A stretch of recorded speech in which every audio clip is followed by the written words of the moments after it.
Okay, Umar Sharif ಅವರೇ, ಈಗ ನಾವು ಈ ವಾರ್ ಅನ್ನೋ ಒಂದು ವಿಚಾರ ಬಂದಾಗ ನಾನು ನಿಮ್ಮನ್ನು ಕೇಳಿಬಿಡ್ತೀನಿ. ಇದನ್ನು ಎಷ್ಟು ದಿನಗಳ ಕಾಲ ಇರಾನ್ ಇದನ್ನು ತಡ್ಕೊಳ್ಳೋಕೆ ಸಾಧ್ಯ?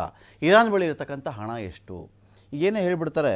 ಈಗ ಏನಂತ ಹೇಳಿದ್ರೆ 1 ದಿನ 2 ದಿನ 1 ವಾರ 1 ತಿಂಗಳು, ಓಕೆ.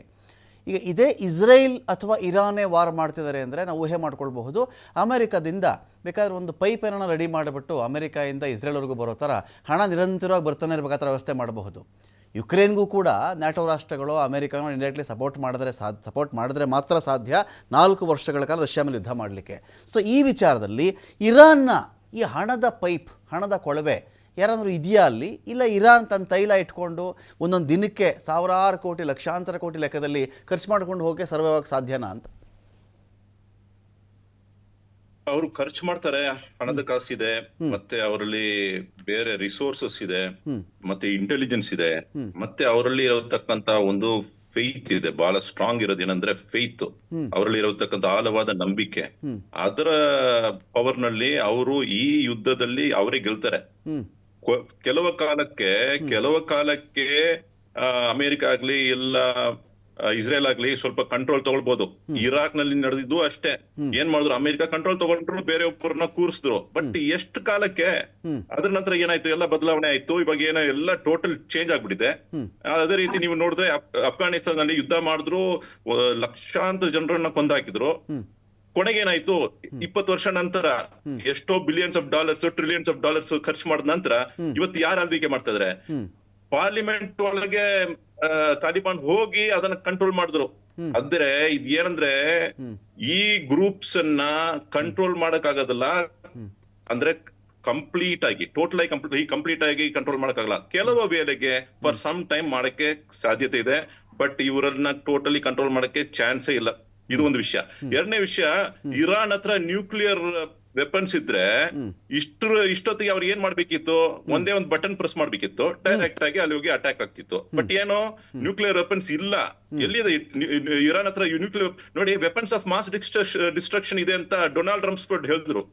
ಇವಾಗ ವಾರ್ ಆನ್ ಟೆರರ್ ಶುರು ಮಾಡುವಾಗ, ಅವಾಗ ಅಲ್ಲಿದ್ದ ಬುಷ್ ನಂಬರ್ 2 ಜಾರ್ಜ್ ಬುಷ್ ಅವ್ರು ಏನ್ ಹೇಳಿದ್ರು, when we start attacking, the weapons will come to be known ಅಂತ ಹೇಳಿದ್ರಲ್ಲ ಡೊನಾಲ್ಡ್ ರಮ್ಸ್ಫೆಲ್ಡ್. ಆದ್ರೆ ಒಂದು ವೆಪನ್ ಆಫ್ ಮಾಸ್ ಡಿಸ್ಟ್ರಕ್ಷನ್ ಸಿಗ್ಲೇ ಇಲ್ಲ. ಮತ್ತೆ ಏನಾದ್ರು ಇಟ್ ವಾಸ್ ಆಲ್ ಮಿಸ್ಕ್ಯಾಲ್ಕುಲೇಷನ್ ಅಂತ ಹೇಳ್ಬಿಟ್ರು. ಎಲ್ಲ ನಾವು ತಪ್ಪಾಗಿ ನಾವು ಇದ್ ಮಾಡ್ಕೊಂಡಿದ್ವಿ ಅಂತ. ಅಮೆರಿಕ ಮಾಡಿರತಕ್ಕಂತ ಅನ್ಯಾಯ ಬೇರೆ ಯಾವುದೇ ಕಂಟ್ರಿ, ಯಾವುದೇ ಜನಾಂಗ ಇವತ್ತುವರೆಗೂ ಮಾಡಿಲ್ಲ. ಯಾಕಂತ ಹೇಳ್ತೀನಿ ಅಂದ್ರೆ, ಹಿರೋಶಿಮಾ ನಾಗಾಸಾಕಿನಲ್ಲಿ ಬಾಂಬ್ ಹಾಕಿದ್ದು ಅಮೆರಿಕ. ಇವ್ರಿಗೆ ನ್ಯೂಕ್ಲಿಯರ್ ವೆಪನ್ಸ್ ಬಗ್ಗೆ ಮಾತಾಡಕ್ಕೆ ಅರ್ಹತೆ ಇದೆಯಾ? ಅವ್ರ ಅರ್ಹರಿದ? ಫಸ್ಟ್ ನಾನು ಮಾತಾಡಬೇಕಾಗಿರೋದು, on what basis is America is establishing the standards in the world.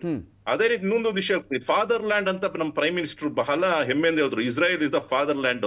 ಆ ಫಾದರ್ ಲ್ಯಾಂಡ್ ಅನ್ನ ಹುಟ್ಟಾಕಿದ್ದು ಯಾರು? ಬಾಲ್ಫೋರ್ ಡಿಕ್ಲರೇಷನ್ ಮೂಲಕ, ರಾತ್ ಚೈಲ್ಡ್ ನ ಅವರ ಲೆಟರ್ ಮೂಲಕ, ಬಾಲ್ಫೋರ್ ಡಿಕ್ಲರೇಷನ್ ಮೂಲಕ ಯಹೂದಿಗಳನ್ನ ಇಲ್ಲಿ ರೀಸೆಟಲ್ಮೆಂಟ್ ಮಾಡ್ಬೇಕಂತ ಒಪ್ಪಂದ ಮಾಡಲಾಗಿತ್ತು.